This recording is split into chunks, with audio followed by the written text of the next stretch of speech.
今日、未來嘅話咧，其實呢個 MDRT 就係必須認識啦。第一件事就係個 mindset 個心態啊，好多以往做嘅方法今日唔一定啱，好多嘢都改變緊。所以千祈唔好以為全部重複以往就係啱。有冇聽過今時今日如果有啲初生嘅嬰兒出世頭嗰半年咧，係唔會飲水嘅？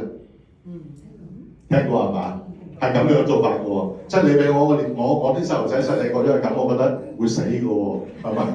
但係原來今日咁樣嘅喎，係淨係飲奶，當然有水飲嘅，淨係飲奶嘅啫喎。咁呢啲係錯咩？唔敢講，因為時代做緊呢啲嘢啊嘛，係嘛？今日係咁樣啊嘛，所以話俾你聽，與時並進啊，個心態好緊要嘅。第二件事有冇紀律？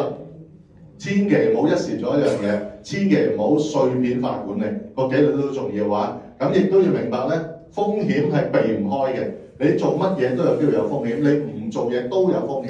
最簡單就係將啲錢擺晒銀行都係風險，係嘛？你會輸通脹㗎嘛？所以我哋點樣管理風險咧係緊要嘅，亦都要善用你嘅時間啦，用時間幫你創造財富。咁全部都係我哋今天咧應該認識嘅嘢啊。好啦，咁講到呢一度咧。